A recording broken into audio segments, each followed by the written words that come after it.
Good evening. Exactly at the top of the hour on the first day of February. That is the month that has already been coined as a month of love. So let's take this opportunity to wish you a fun-filled February, where the F in the term February stands for fulfilled, focus, freedom, and a fresh start. Now, before we bring you up to speed or rather give you details, let's have a look at what has been making headlines in the last 8 hours or so.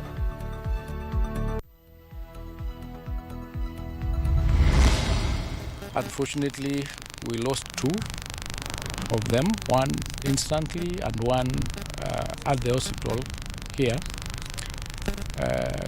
26 of them were injured, 13 were treated and discharged, and we have 13 in various hospitals in Nairobi.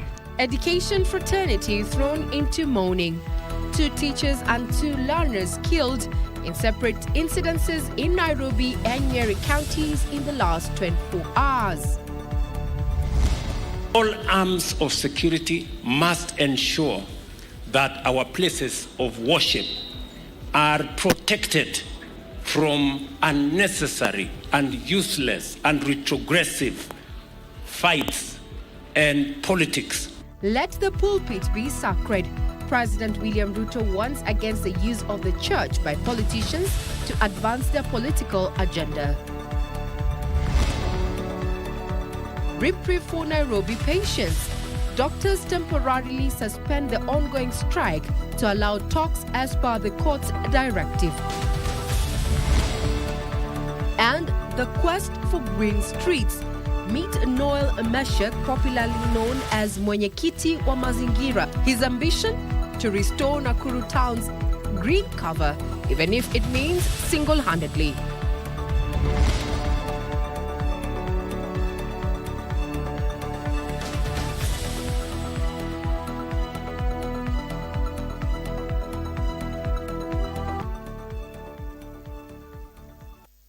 This is Sunday Express. I'm Regina, Manyara, and my colleague on sign language is none other than Byron Abuli. Now, President William Ruto has warned against the use of the church by politicians to advance their political agenda. Speaking at the PEFA All Nations Gospel Church in Gikomba, Nairobi County, the head of state noted that the pulpit is sacred and should not be used to sow division, hatred, and negative ethnicity. As Abdiaziz Hashim now tells us, the president directed security agencies to ensure adequate protection to churches, warning against any acts of hooliganism or violence within the church precincts. The head of state, flanked by his political allies, joined congregants at the PEFA All Nations Gospel Church in Gikomba, Nairobi County. Ya kwamba Yesu atarudi tena mara ya pili. So wakati mnasema 2 term, mjue kuna 2 term ya Yesu kurudi na mujipange. It is here where the president faulted the use of the church as political playfields for politicians to advance their agendas and settle political scores. Siasa tunaweza kufanya, uongozi tunaweza kutafuta, lakini mahali pa Mungu, pale kwa madhabahu, kanisani, ni pahali pa heshima. Tusilete siasa, tusilete chuki, tusilete ugomvi, tusilete fujo. We want our churches to be a place of peace, a place of seeking God. President William Ruto terming the church as a sacred grounds that offer spiritual guidance and nourishment, which should not be used to spew hatred, division, and negative ethnicity. All arms of security must ensure that our places of worship are protected from unnecessary and useless and retrogressive fights and politics. All of us have platforms outside the church where we can conduct our politics. His remarks follows the recent attack on former Deputy President Rigathi Gachagua during a church service at Othaya ACK in Nyeri County. Further, Ruto said that the transformation of Kenya will start in Nairobi, noting the importance of a coordinated approach involving government agencies, local authorities, and residents to address the perennial sanitation challenges that have constantly affected the residents of Nairobi. Waste management is going to be a whole of society program. and we want the residents of this city to work with us so that we can clean up the city of Nairobi. Mimi niliwaeleza ya kwamba kufikia tarehe 15 Januari mwaka ujao tutakuwa tumekamilisha kusafisha Nairobi River kutoka kule Kiambu mpaka mwisho. Leaders accompanying the president urge him to work with like-minded parties ahead of the next year's general election. Sisi kama chama cha ODM tukiongozwa na kiongozi wetu Dr. Oburu Oginga, tumeamua ya kwamba tumempea nafasi aende azungumze pamoja na vyama vingine ambavyo viko na sera sawa na ODM, tukianza na UDA. On education, the president stated that he will ensure that the burden of fees is addressed to ensure all Kenyan learners are guaranteed access to education. The president also toured Gikomba Market, assuring the traders of a safer and improved environment to operate their day-to-day businesses. Abdiaziz Hashim for Sunday Express. Well, that was happening. The opposition has stepped up its criticism of the Independent Electoral and Boundaries Commission and is now calling for the overhaul of the election technology before the 2027 elections. The outfit says while they will allow IEBC time to address pertinent issues, the overhaul of the Smartmatic voter identifier technology will be an irreducible minimum. Speaking at the church service in Mathioya, Murang'a County, the opposition chiefs expressed confidence that they will marshal enough votes to beat President William Ruto, who will be seeking a re-election. Smarting from a church attack in the neighbouring Othaya constituency that they insist was state-instigated, the united opposition were in Gitugi of Mathioya constituency, Murang'a County, for yet another Sunday service. The leaders alleging that the Sunday attack was an intimidation plot. Unajua hii mashambulizi ilifanywa ilikuwa na nia kadhaa, but one of the plan ilikuwa kushtua makanisa. It beats logic that actually you can send people to go and fire tear gas canisters, live bullets in a church. Having met the Independent Electoral and Boundaries Commission on Wednesday to express concern over the Commission's preparedness for the polls, the opposition luminaries now say that the Commission must overhaul the Venezuelan technology known as Smartmatic in voter identification in next year's polls. We've given them time. Tukakubaliana, we even setting up our own, tutawapatia watu ambao watafanya kazi na wao to make sure those changes. Brother Eugene, those guys are clear. They're Kenyans. Nobody wants to have, at the end of the day, mud on their face. Kutoka na wale walifanya printing ya ballot papers, kutoka Ugiriki, we know who facilitated. Wakitumia Bwana Chebukati. Na ile teknolojia ililetwa hapa, tunajua wale waliohusika kuleta Smartmatics. Once more, the opposition insisted on the urgency for unity, pledging to make sacrifices so that they confront one candidate to face President William Ruto. It is not a matter of kutapatapa, kulizana nini. We are very focused. Tuamini, tunaongea sisi pole pole, tutafika mahali.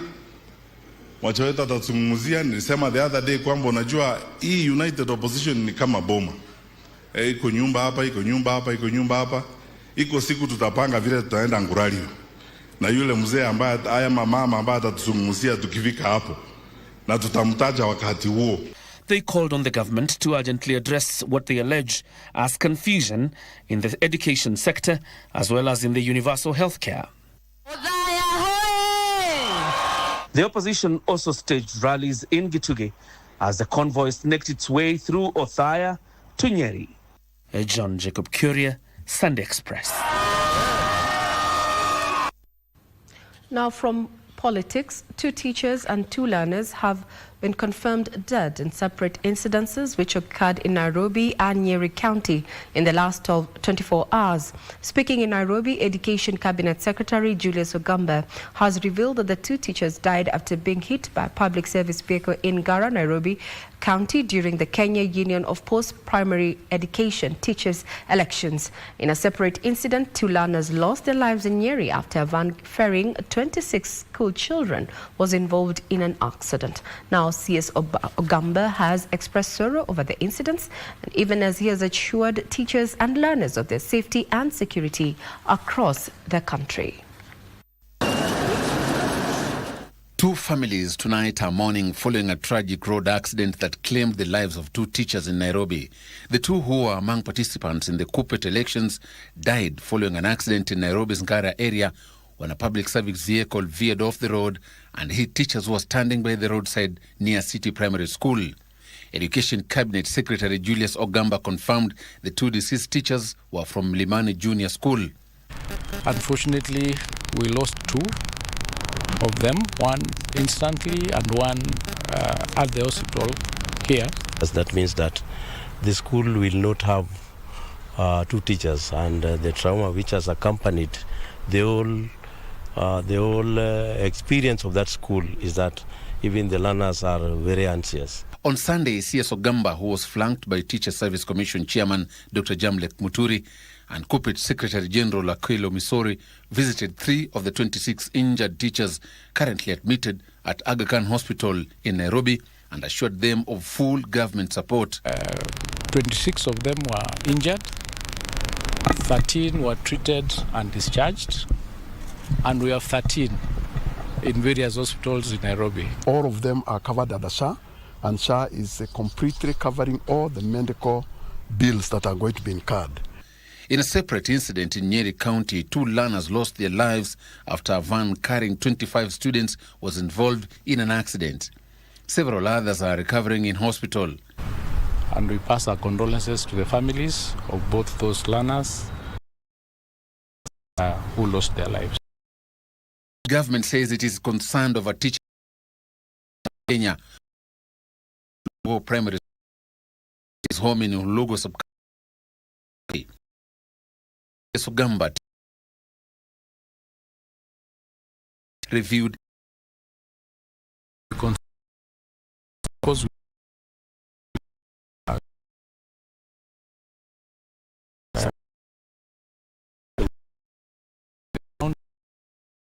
become and be reassured that all your needs are. We know and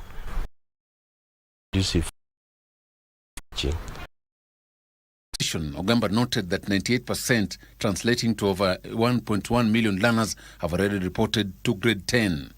He added that textbooks distribution is currently at 60% across the country, with full delivery expected by 10th February. Joseph Ohungu for Sunday Express. Now to health, the Kenya Medical Practitioners, Pharmacists and Dentists Union members in Nairobi have temporarily suspended their industrial action for a period of 30 days. Now speaking in Bagathi Hospital on Sunday, the union's leadership there said that the suspension follows a court order directing the medics and the Nairobi County government to develop a return to work formula. As John Kahiro now reports, the doctors, however, maintain that failure by the county government to address their grievances will see them resume their industrial action. Is finally a relief for patients seeking medical services in Nairobi after the striking healthcare workers temporarily suspended their strike on Sunday. Solidarity forever. The brief suspension of the strike for 30 days follows a court order directing the medics under the KMPDU and the Nairobi County government to resolve their dispute amicably and develop a return to work formula. The court said clearly that they want the return to work formula to be signed, and they are going to see the progress of return to work formula by 19th. We are going to suspend the strike for the next 30 days. Our members are going to resume work tomorrow. Soma daktari penye mko, please. Anzeni kurudi Nairobi. Kesho tufanye kazi, because anyway, this is what we are trained for. The move comes after 45 days of a crippling strike that paralyzed public health services across the capital, pushing patients to the brink and stretching the county's emergency care. And unfortunately, despite the 45 days of staying outside, we have not reached to any agreement with the county. So on Friday, they went to court and we were ordered that we need to suspend the strike. And we are the law-abiding citizens, and we met our members and we agreed that we are suspending the strike. However, the doctors are clear. This is not a surrender. This is not a reprieve. This is a warning.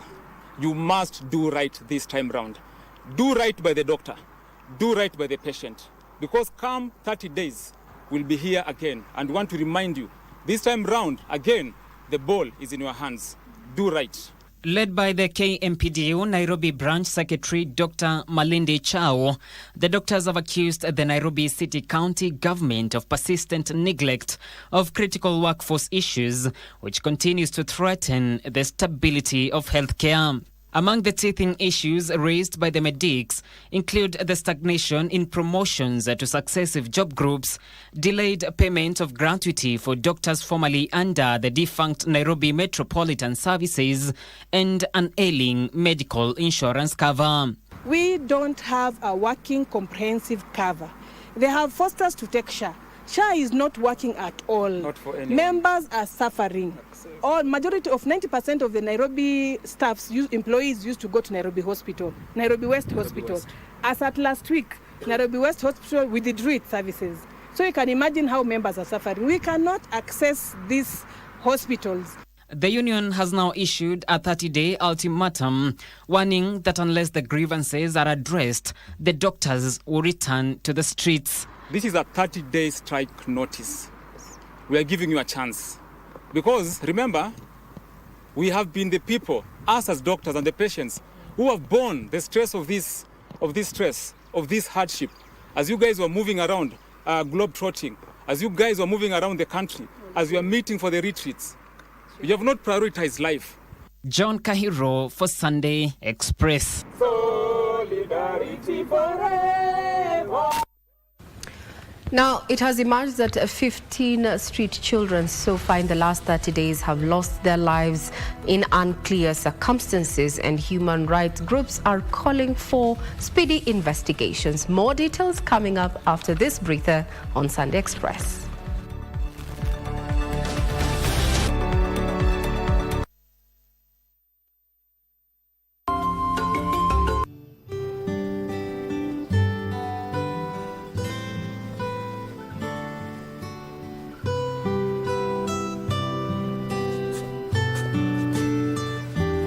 Grandpa, can you see me? I can.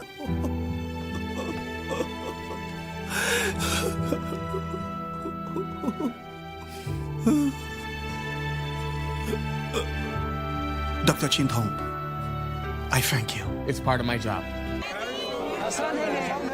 Thank you all. Thank you.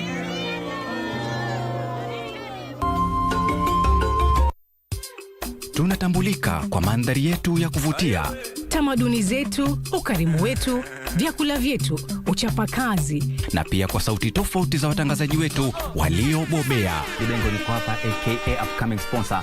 Bila shaka hapa ni kama Pedeshe, ma Deep State, pia vile Cartels. Tunaenzi talanta za pwani, tunakuza talanta za hapa kwetu nyumbani. Tell a friend to tell a friend. Tuko mjengoni kama kawa na wanangu wengine wawili.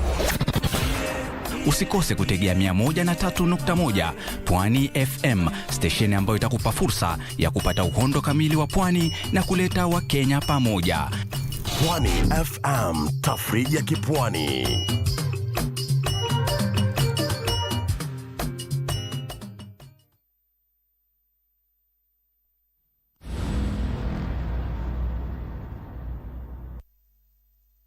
Welcome back. This is Sunday Express. Now, questions are emerging over recent reports of deaths of at least 15 street children in the last 30 days within Nairobi County. As such, human rights groups led by the Undugu Society of Kenya are calling for a comprehensive investigation into the deaths and the findings made public to ensure transparency and accountability. Timothy Kipnusu with the details. Deaths of street children within Nairobi County in the last 1 month has drawn the attention of a section of leaders. Undugu Society of Kenya Executive Director Eric Mukoya said their deaths are disturbing and worrying, calling for relevant bodies to carry out thorough investigation to establish the cause. We demand that they conduct thorough investigations, undertake comprehensive investigations to establish the circumstances that led to the deaths of these connected individuals and make the findings public to ensure accountability and transparency. And we are saying, let their graves not be the last point of having a conversation on why knowing the truth is important. Mukoya further called for urgent implementation of programs to provide street children with legal identification documents, a move they say will help reduce discrimination and exclusion when it comes to jobs in government. We're also asking that they provide legal documents to these people so that they can access government services. We're also demanding that security be provided to every Kenyan and every person resident in this country. And there's no way, because you are street connected, you miss some of these services. We need to redesign the housing models to start thinking of how are the most vulnerable members of society can also access some of those facilities. Right now, you need a mortgage for you to afford affordable housing. True or false? Yeah. A street person doesn't even have a legal identification card. How would you even go to e-citizen? Elsewhere, a section of human rights group is urging the government to consider the street families in the affordable housing project, as well as the Nyota program, a move they say will help reduce unnecessary deaths, which mostly occur due to the inability to make an income. Watu wanala kwa manyumba mazuri hadi sisi tuko na hiyo freedom. Kwa saa hii vijana wako hapa, wote wako na ID. Hakuna hata mmoja ameandikwa kazi hata NYS, hata mmoja. Mr. President, pia sisi tunataka kuishi kwa hizo nyumba zetu za housing affordable. Mtuangalie kama serikali, tuache hii kulala nje, ndio kesho tusiende kuzika wengine, mkuje mwanze kuleta mambo kwa press. Tunataka hii mambo ya SHA iangaliwe. Masafara wetu wanakufia kwa mahospitali kozi hawana SHA. Sasa umeona example ya wengine hapa. Mtu alipata accident ya pikipiki hapa, amefungwa mkono tu na bandage. Iko hapa video ya mtoto wangu ni mdogo, ni wa wiki moja, na alikosa kudungwa ile PCG ya kukoza SHA. Nikamwambia kasi na SHA utembeze kiatu.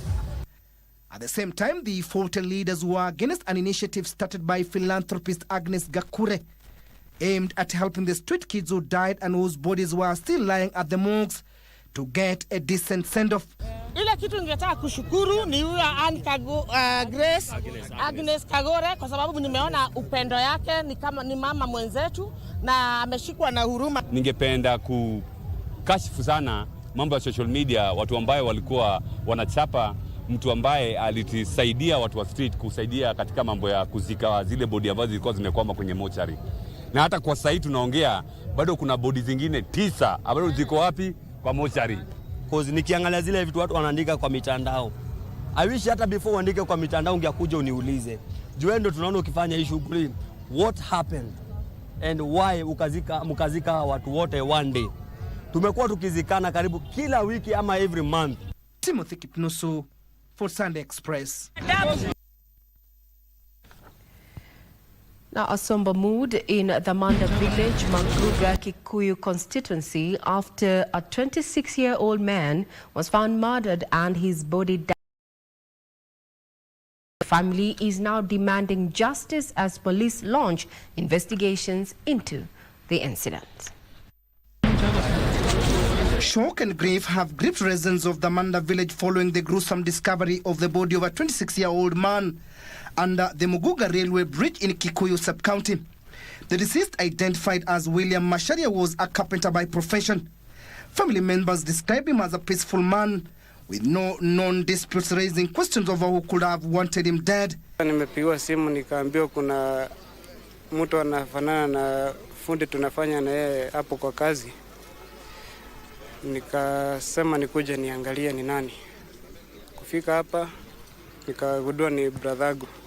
Ndugu yangu hakuwa na mbaya na mtu, sababu hata wakati alifika hapa hawakuwa na ugomvi na mtu yeyote. The family, together with local residents, is now appealing to security agencies to carry out thorough and speedy investigations to establish the circumstances surrounding his death. Nataka uchunguzi ufanyike ili tujue kilichosababisha kifo cha ndugu yangu. Kwamba usaidizi, upelelezi ufanywe, kwa maana hii sio mara ya kwanza mtu kutupa hapa chini. Ni kama alikuwa amelazwa chini ya leli gari ikija mkanyange, lakini bahati nzuri naye ya Mungu haijulikani. Kwa hivyo nao watu wajitolee, waseme wahalifu ni nani, kwa maana labda wengine saa nyingine wanaweza kuwa wanajulikana. Kwa hivyo tungeomba serikali iwe macho zaidi. Kikuyu Sub-County Criminal Investigation Officer Omondi Ogola confirmed the incident in a phone interview, stating that investigations have already commenced. Police said the body has since been taken to the Goto mortuary as detectives continue with investigations. Elsewhere, a teenage boy has been killed in Isiolo County during a cattle rustling attack, the latest in a wave of insecurity that has gripped the region for more than a week. Penye tulipata gari liende kutuhamisha. Driver kabeba vitu, hiyo ngine akazima simu hakuturudia. Ikiwa tunakaa hapo hivyo, tukaanza kufamiwa kwa boma. Ndugu yangu ako na miaka 15, aliwawa. Baba yangu mdogo ako hospitali Kerwa. Hali yake ni mbaya. Sisi tulali usiku na mchana. Ile inafanyika, hao watu jamii ya Turkana wamebora mbuzi ile kurudisha, waliua hiyo kijana mbao yuko maka 18 na juzi waligonga maalimu iko kwa hospitali Kerwa.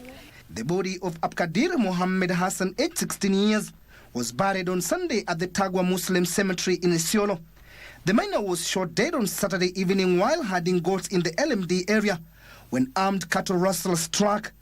His uncle Maalim Dahir, a teacher, was critically injured during the attack after being shot and remains in a coma. And residents of Vanzauni, Tulimani in Makueni County have raised a red flag over what they term as persistent cases of insecurity in the area. According to the residents, 3 people have been killed in the area, the latest victim being one Kambua Kathitu. Watu wanauliwa kinyama, watu wanaendelea na kutezwa, na ni kwa sababu ya utofu wa nidhamu ambao umeonekana kwa hii area yetu. Investigations are launched but they are not conclusive. So what follows, whatever criminals there are, they have been emboldened. And that is why this latest case, as early as 8 people were just on their way home. Still on matters security, leaders from Laikipia County have castigated the government over what they termed as failure to restore peace in Laikipia North, citing the continued illegal possession of firearms by individuals. This comes as Public Service Cabinet Secretary Geoffrey Rocco has put cattle rustlers on notice, saying the government was on their radar. Speaking at Kimugandura area where they visited more than 100 displaced families, Laikipia County Member of Parliament Jen Kagiri and her counterpart from Laikipia North Sarah Korere called on the government to act immediately to stop banditry. They said bandits from neighboring counties of Isiolo, Baringo and Samburu have been terrorizing residents of Laikipia County while using the vast Mokogodo forest as a hideout. Mokogodo forest imegeuka ikawa ni kifo kwetu. Hatutumii kwa utalii, hatutumii kulisha mifugo wetu kwa sababu majambazi walio na silaha wamemiliki hiyo msitu. Mimi nauliza serikali, hawa majambazi ni nani anawaprotect? Na tutahakikisha hiyo msitu imesafishwa, kusikwe na mtu mwingine ambaye atasumbuliwa ama ng'ombe na mbuzi zitaibiwa na zipotele huko. They called on security apparatus to conduct an immediate and thorough disarmament exercise to recover all illegal firearms. Mimi nauliza, hawa majambazi wanatoka Samburu na Isiolo. Kwani Samburu na Isiolo sio Kenya? Serikali iwezi fika Samburu na Isiolo kudisarm hawa majambazi. Mtu ambaye ako na bunduki ambayo si halali ni lazima ichukuliwe na iondolewe katika mikono ya watu wananchi ama wale tunasema raia.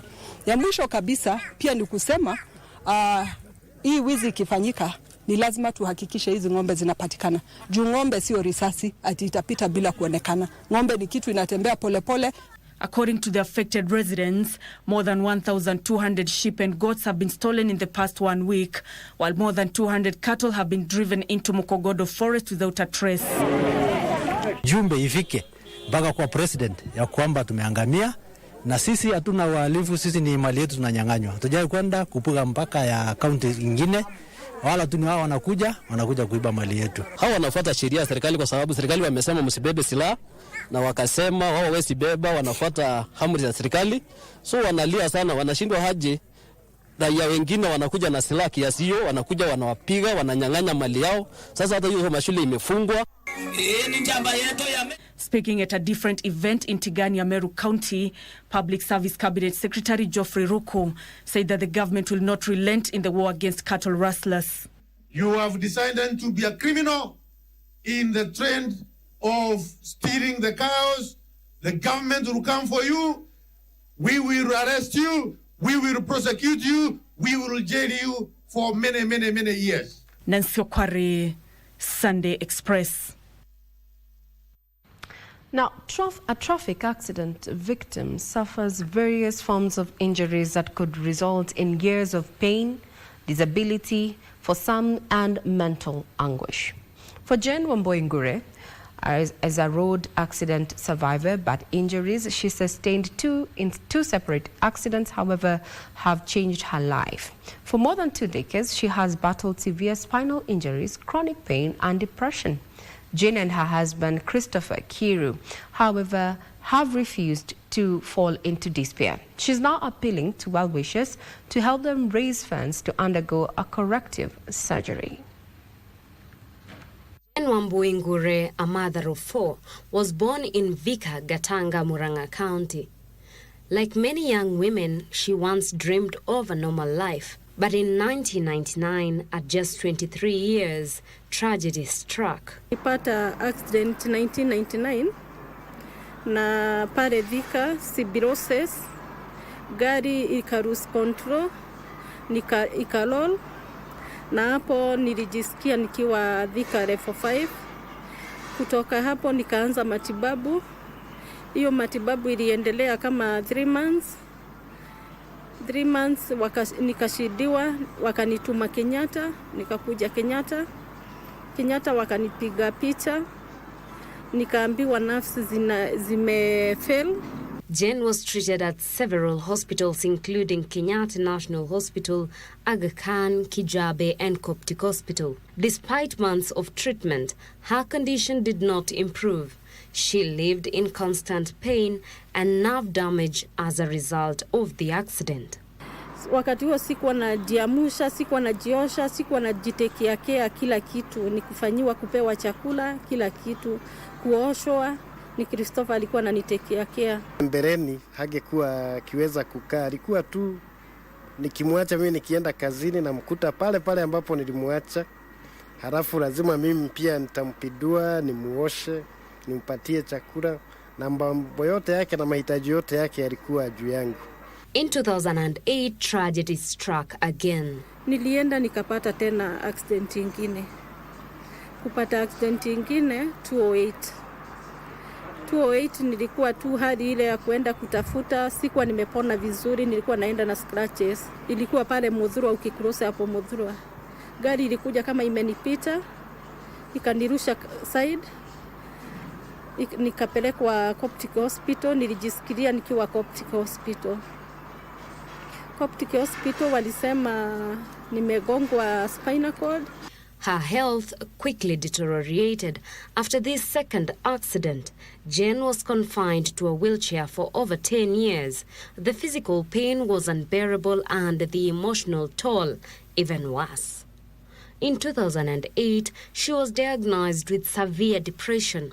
Doctors referred her to Mathare Hospital for mental health treatment. Nilipelekwa hospitali, wakaniambia niende Mathare, nikapelekwa Mathare Hospital. Wakati huo natembea na wheelchair. Depression ilikuwa inanionyesha sina maisha ya kuishi. In 2012, Jane underwent her first major spinal surgery. She went to India for specialized spinal surgery and robotic therapy. The procedure was successful. For the first time in years, she began to regain strength. Nikatoka upstairs, nikateremka chini. Hiyo ni accident ya 3. Ile chuma ikatingika. Sasa hapo ndipo safari ya India ilianza. Nikatumia 7 million na nikakaa India mwaka mzima. Hiyo surgery ilikuwa successful. However, her journey is far from over. Jane still faces daily challenges. She cannot bend, cannot walk independently, and requires diapers and daily medication. Kuketi chini siketingi sana juu ya spine. Kama ni kujiamusha, siwezi jiamusha. Na breed sana. Na bado inaendelea na ninakunywa dawa za kustopisha hiyo breeding. Haimaliziki. Sasa haja kubwa inajitoa, haja dogo inajitoa, siwezi enda kwa choo, natumia diapers. Imekuwa challenge kubwa juu kwa kila mwezi lazima nitumie 30k. Doctors have recommended 2 additional surgeries, including knee replacement procedures, to help her walk again. The surgery is estimated to cost 4 million shillings.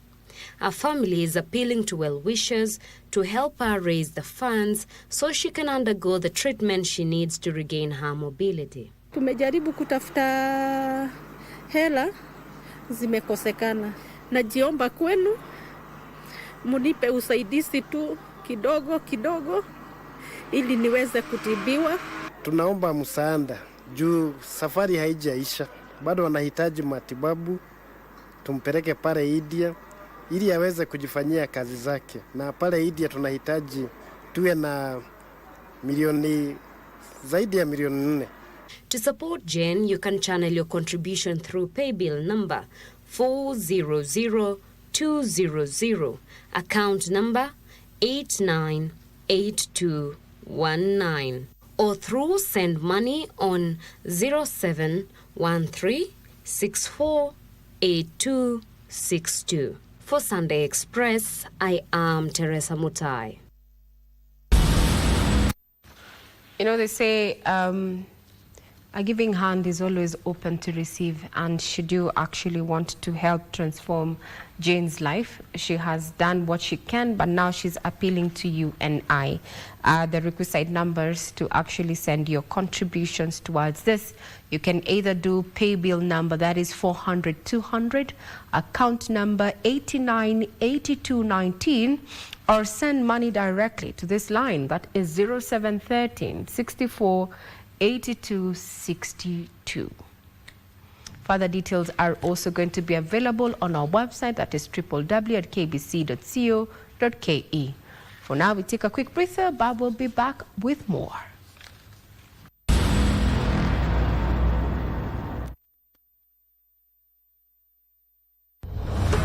The Kenya Broadcasting Corporation, KBC, has been named among the top 10 best parastatals in Kenya 2026 in a survey conducted by the Kenya Track Survey. This recognition celebrates state corporations that are transforming lives through effective service delivery, and KBC is proud to be among them. For decades, KBC has remained Kenya's trusted public broadcaster, delivering reliable, accurate, and trustworthy information to citizens across the country. From public communication and civic education to emergency messaging when it matters most, KBC continues to serve the nation with responsibility and integrity. We have expanded local content and indigenous language programming, promoting culture, unity, and national cohesion. We are also embracing the future through digital transformation with online TV, radio streaming, and active social media platforms,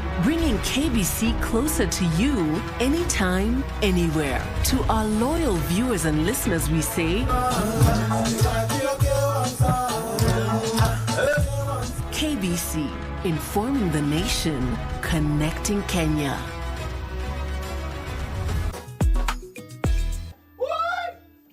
Nini bana wewe? Tulisikia pa! Nimekasa ngoja niingie. Maintain. Banyaje buzui mambo. Tukufe ama tujinyonge. Mimi nimekuwa nikishungulika. Mfanyaje? Kienda kwa munganga. Rapodo baby. Nyateni bena. Mimi niko mpaka na bank. Kama ni pesa unataka pesa. Wow. Lakini wewe ndio unakwanga ni kama my best friend. Just imagine hapa saa 6 ukiwa yuko juu tunakuja tunaibiwa na waizi. Sitaki mtu yote ajue hiyo maneno. Sasa ongea na nani Matope? Mbona una behave kama mtoto?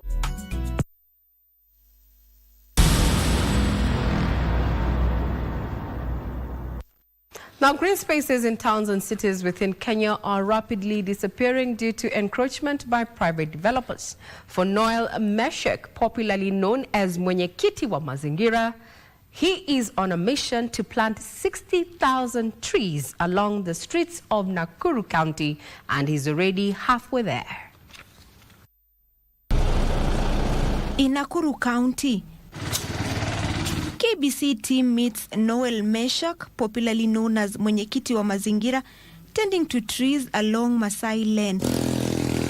He is determined to plant 60,000 trees along the streets of Nakuru town. Baba yangu alikuwa anafanya kazi ya mazingira na ukulima katika sekta moja katika serikali nchi pande fulani pale Kericho. Alikuwa ameandikwa na yeye alikuwa anapenda kupanda miti na nikaingia kanisani ambaye pasa wangu alikuwa naye anapanda miti nikazoea kupanda miti kutoka wakati huo. Since 2022, Meshak tells us that he has planted over 30,000 trees and en route to hit his target. Mimi nilipokuja hapa Nakuru nikaona watu wanahangaika wanasumbuka sana kuchikinga kutafuta kivuli. Na mimi nilipokuwa nafanya bodaboda hapa nikaanza kusumbuka mambo ya kivuli. Sasa nikaamua kupanda miti. He discloses that juggling as an environmentalist, a preacher, family man, and a bodaboda operator has not been easy for him. Mimi kwanza nilikuwa na pikipiki 6 na nilipoanza kupanda miti nilianza kuuza pikipiki moja nikifacilitate kupande wa kununua miti na kununua maji, na ukumbuke wakati huo hakukuwa na mvua. Despite the challenges, Meshak says his work as an environmentalist is rewarding as it is helping in alleviating impacts of climate change and conserve environment at the same time. Nilipoisha pale nilianza kuimaintain, kumwagia maji, kubadilia. Lakini sasa nilipoanza kuona wanyama wanakuja, nikaanza kulima. Hapa ilikuwa ni kiwanja na ilikuwa ni mawe. Nikaanza kulima, nikang'oa hii mawe, nikang'oa nyasi yote. So sasa ikawa rahisi. Beyond the streets and alleys, Meshak says that he engages schools, public events and community gatherings as he challenged them to join the movement and plant trees. Na hiyo ndio ilichangia nipande miti kwamba nikuja kukumbuka nikitoka pande kazi hii ya bodaboda iwe nikikumbuka miti ambayo nimepanda. His work has not gone without notice from the public and the neighboring community. Nilikuwa namuona akipanda hiyo miti, but nilikuwa najua ameajiriwa na county ama kanjo ndio wamempea hiyo miti ya kupanda, but sasa leo ndio nimejua yeye ni kujitolea. Naomba county recognize, imkumbuke, wajue kwamba kukiwa na mizeki kama 10 Nakuru inaweza inuka, inaweza kuwa safi. Opicho Chemtai for Sunday Express. So just out of curiosity, and I want to make it quite rhetoric here within studio and also to the viewer back at home. How many trees have you so far planted? All right. We cross over to Mombasa County, where Governor Abdul Swamad Nasir has committed to taking over the feeding program in all-day schools in Mombasa as a plan to ease the burden felt by schools and parents. Speaking at Tononoka Social Hall during a career day organized by Nurturing Star Organization in partnership with county government and the Indonesian Embassy, the governor said that the feeding program will go on a long way to ensuring 100% transition of students to secondary school. Indonesian ambassador to Kenya, Wakaston Aji, called upon Mombasa youth to embrace education, noting that it is the only equalizer in a rapidly changing world. Our back-to-school enrollment is actually not as pleasing as it should be. Watoto wako katika manyumba, hawaendi katika mashule. And I know the president ametoa amri, amesema kwa mtoto akiwa na fee ama hana fee aende shule. Asa mimi nimewaambia walimu tusiende njia hiyo. Nyinyi nipeni mimi majukumu ya kuwa ni mimi nita supply kama ni chakula ama mwataka ni supply maharagwe na wali ama mwataka ni supply nini, mimi I will do it. Nyinyi concentrate on your core business, and that is teaching the children of Mombasa. The core business of education should not be feeding. Make sure you're not shy. Approach people, ask for advice. When you make mistakes, don't blame yourself. People stumble. When you stumble, it doesn't mean you remain down. You wake up, wajikukuta, waendelea na safari, sio? But the key thing, and I have experience of that, this is a secret that every young person has to carry: discipline, consistency, and persistence. This will take you places. This day, this career day is about you and your future. It is a chance for you to learn, to ask questions, and to start thinking seriously about where you want to go in life.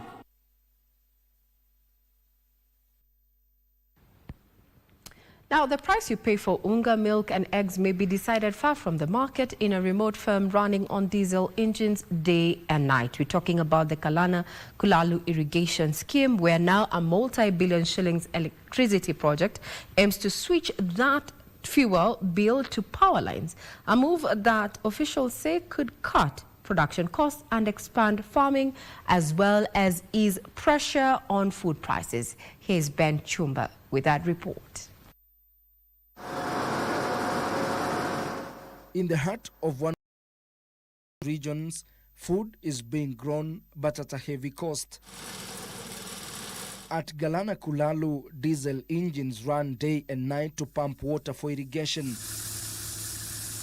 At just 2,500 acres, the farm burns about 5,000 litres of diesel daily, costing nearly 24 million shillings every month. The company wants to do 5,000 acres.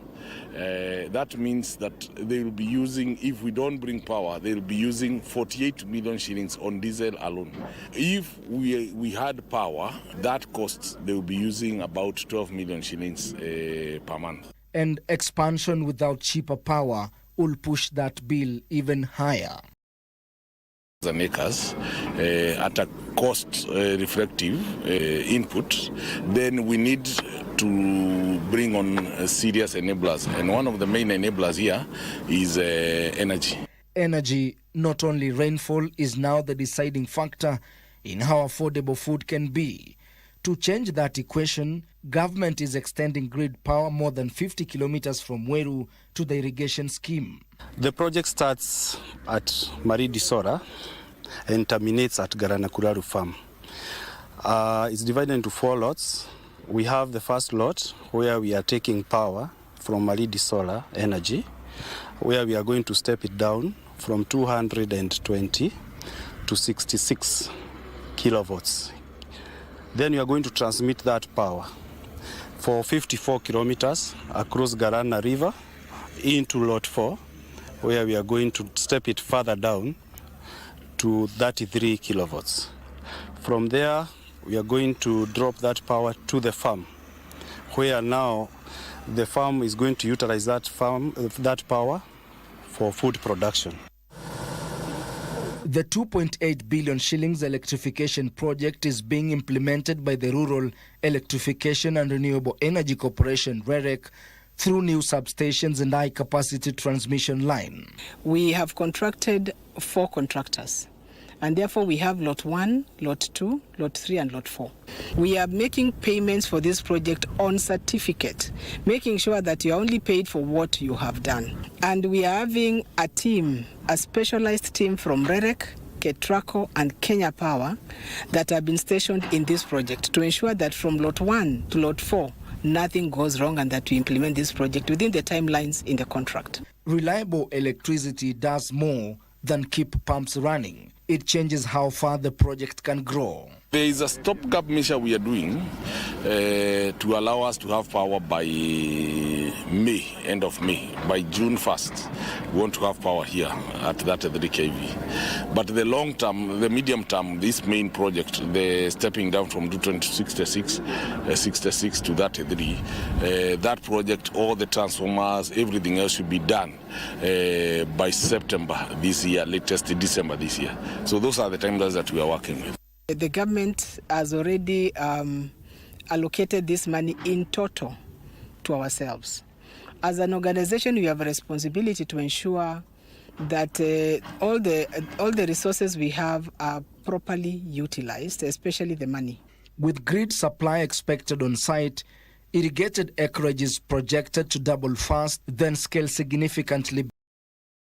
Has been able to supervise, and they have done a very good job from designing this substation, from supervising the contractors who are doing it. Basically, this project has been designed by Kenyan engineers. It is being supervised by Kenyan engineers.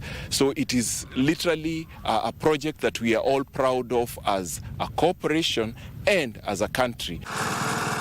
But the transmission line will not serve the farm alone. Villages along the route are also scheduled for connection through last-mile electrification.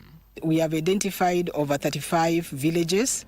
We have identified over 25 public facilities, close to 60 units that you can be able to give power.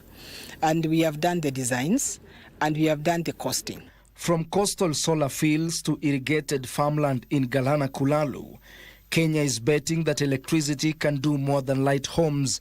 It can help feed a nation. When Kenya shilling loses value simply because we are importing food instead of producing our own food, then you as a consumer, you are affected because it increases the cost of the items that we must import from outside. It increases the cost of fuel, for example. It increases the costs of the loans that we are paying out there because all our loans are in foreign denominated currencies. So the stability of our shilling is very, very important, and it affects you as an individual and as a Kenyan. So you need to care about this project. It is to Kenya's best interest that this project succeeds. Ben Chumba, Sunday Express.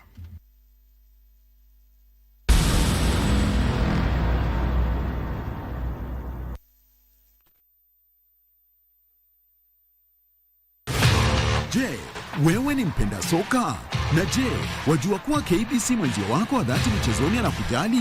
Ndio maana KBC Channel 1 hukuletea taarifa na uchambuzi wa soka. CAF ndio wamechukua usukani humu nchini, barani Afrika na ugaibuni, ikiwemo EPL, Serie A, Bundesliga na ligi zingine.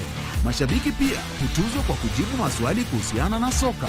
Swali letu la leo. Haya yote ni kwenye kipindi cha Dunda Dunda kwenye KBC Channel 1 kila Ijumaa kuanzia saa 5 asubuhi hadi saa 6:30 mchana. Nawahimiza Wakenya waendelee ku-watch Dunda Dunda show. KBC, mwenzio wa dhati michezoni.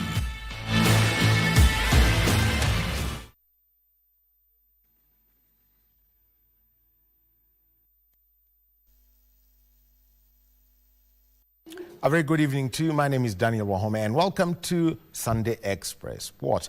Now, Joseph Irongwaidira netted a brace to help Murang'a Seal claim a 2-1 win over the APS Bomet in an FKF Premier League match played this afternoon. The win put Murang'a Seal on 4th on the league table with 30 points after 19 matches. Eneo la tukio ikawa sasa puliza kipenga na kuashiria kwamba ni mkwaju wa penalti. Murang'a Seal continued their strong run in the Football Kenya Federation League after securing a hard-fought 2-1 victory over APS Bomet in a spirited clash. The hero of the day was forward Joe Waithira, who netted a brilliant brace to hand his team 3 crucial points. Waithira broke the deadlock in the 10th minute, finishing off a well-worked team move that left the Bomet defense flat-footed. Anamkazia macho Waithira, anatetemesha kamba Waithira. Joseph Irungu akipokelewa vizuri kweli kweli katika. However, APS Bomet responded swiftly with Philip Osai leveling the scores in the 27th minute. Ya KBC Channel 1.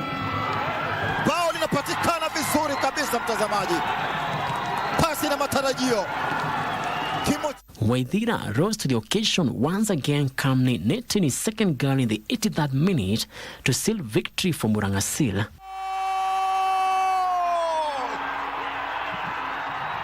Cha muhimu ni ukiangalia timu kwa sasa hivi naweza sema tumepiga hatua kubwa sana.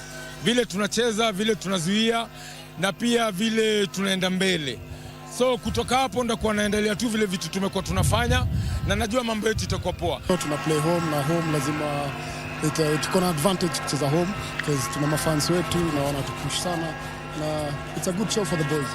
In other results, Kariobangi Sharks beat Ulinzi 1-0 while Shabana claimed a 1-0 win over Bandari.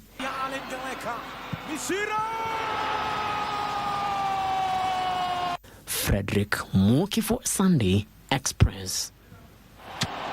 Moving on is that Game Door of Korea clinched the ITF J30 singles title in emphatic fashion after brushing aside Pakistan's Hamza Roman with a commanding 6-3, 6-love victory in the final. To set tone Ali, breaking Roman's set the tone Ali, breaking Roman's serve, and then winning 6-love and secure the championship in convincing style. Meanwhile, the doubles final was won by Kenya's Zayan Virani and Korea's Guillaume Do, who claimed a 3-6, 6-1, 10-5 sets win over Stefan Shangichev and Murray Waters.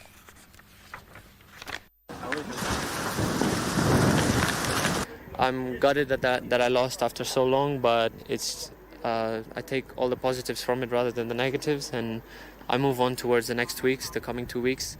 It's back to the drawing board, get them into training again so that by the time the next round of events come in May, June, that now they'll be of a good enough level to be able to challenge the players who are coming here. Now, Turkana's Desert Warriors dug up to secure a dramatic 5-set victory over Kenyatta University in a pulsating Kenya Volleyball Federation Division 2 encounter at the Nyayo National Stadium. The Warriors showed early intent, taking the opening set 25-23. Kenyatta University arched the second 26-24 to level the contest. Desert Warriors regained control in the third set, winning 25-21. Kenyatta University once again refused to back down, forcing a decider after claiming the fourth set 25-19. The fifth and final set delivered pure drama. Locked in intense back and forth battles, the Desert Warriors held their nerve in the crucial moments, edging Kenyatta University 17-15 to seal a memorable victory. In another match, Engineers team claimed a 3 straight set victory over Deaf Volleyball team, winning 25-19, 25-19 and 25-13.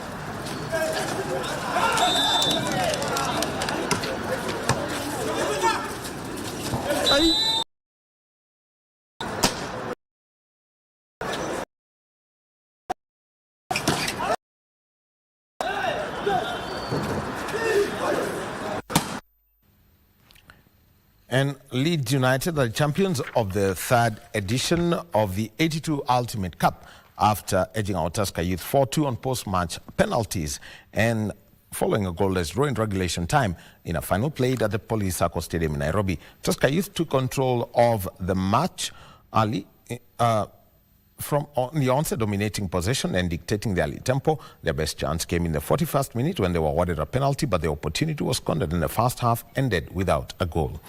In the second half, both sides pushed forward in search of a breakthrough, creating several chances, but neither team was able to find the back of the net. The deadlock forced the match into penalties. Leeds United held their nerve from the sport, converting 4 penalties to Tusker Youth's 2. To clinch the title. Following the victory, Leeds United walked away with 1 million shillings in prize money. Runners-up Tusker Youth received 500,000 shillings, while Toronto FC, who finished third after beating Creative Hands 5-0, bagged 200,000 shillings. The 82 Ultimate Cup is aimed at developing and nurturing football talent across the country, providing a platform for young players to showcase their skills. Scout and nurture grassroots talent because our tournament targets teams from Division 1 going down. So we don't take NSL and KPL players. So we deal with the grassroots talents and also sustainability, that's the environment conservation. Kevin Wanjala, who is a licensed FIFA agent from Real Madrid, who is here. And we will be scouting, and football pays, talent pays in this country. So, yeah. And several new talents emerged as organizers of the 2026 Para-Athletics National Trials termed the exercise as a total success as it concluded at the Jaramogi Oginga Odinga Stadium in Siaya County. A total of 312 para-athletes from 26 counties turned up for the 2-day national trials that served as a primary selection platform to represent the country in several disciplines.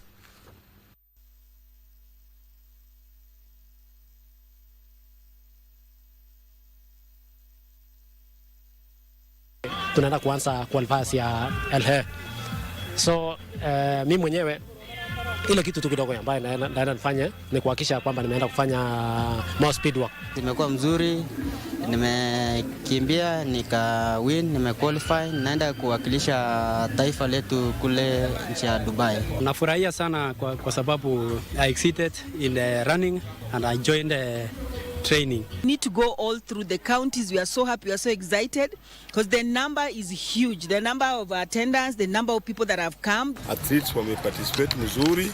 Tumepata new athletes ambaye wameshinda hata wale old athletes. That's a small for tonight, so time for me to depart. I need to catch my sleep now, because tomorrow, bright and early, on Sports Check, we'll be talking gateball. Kenya has a team to the Winter Olympics. A little bit of a surprise, and we'll also be talking esports. So tomorrow, 10 a.m. to 11:45 a.m., it's Sports Check with yours truly. My name is Daniel Wahome. Back to you, Regina. I like that you've mentioned the winter and Kenyan team in one sentence, so that must be quite an illuminating conversation that you're going to be having on Sports Check tomorrow. So we bring this to a close. Remember, it's the first day of February, a month that has already been termed as a month of love. So from me to you, whatever you do, remember that you are worth it and you should come fast.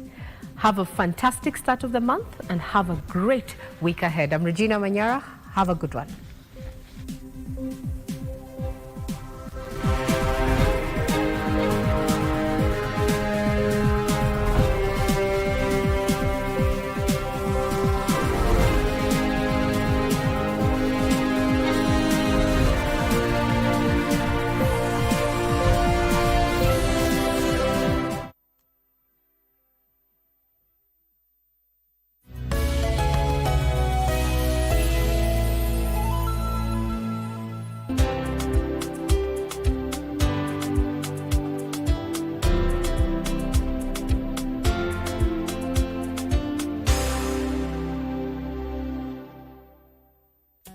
Sahi, ukidao star 419 hash option 4 ama uingie kwa tushinde.com, hakuna probox. Jaribu. Ni ukweli. Yaani nimeshaingia na ndio tunafieka. Ya inaona iko ndani. Wanaongelea nini hao? Ni shamba. Na sio moja, sio mbili, shamba 3 hapa Juja. Very nice. Na ni area moja development na growth iko promising sana. Stima iko ndani. Hiyo. Maji inapatikana. Wow. Security iko sawa na all basic amenities zinapatikana. Shamba ni 3 na kuingia kwa draw ili kujishindia moja kati ya shamba hizi 3 ni 35 bob pekee. Na mtu akitaka zote 3 iko special tiketi ya kuweza kujishindia shamba zote 3 kwa tiketi moja ya 99 bob pekee. Hata hiyo, na barabara ni nywe mpaka kwa ploti yako, na kila ploti is worth 1.5 million Kenyan shillings. Hii 2026 hatuland tu, tunaland mara 3 na tushinde.com au *419# option 4. Umesema vizuri sana. Nafieka.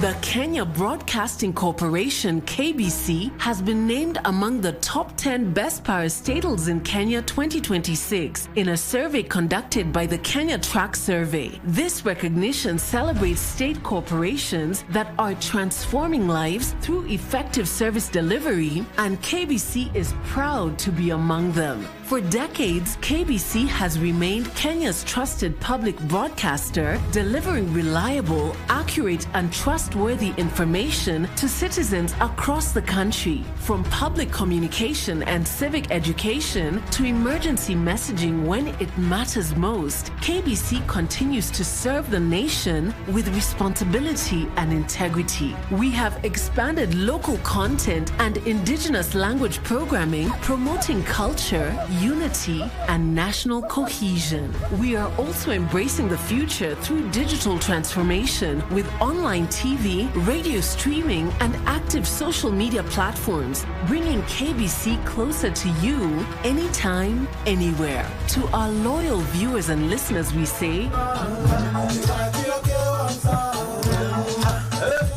KBC, informing the nation, connecting Kenya.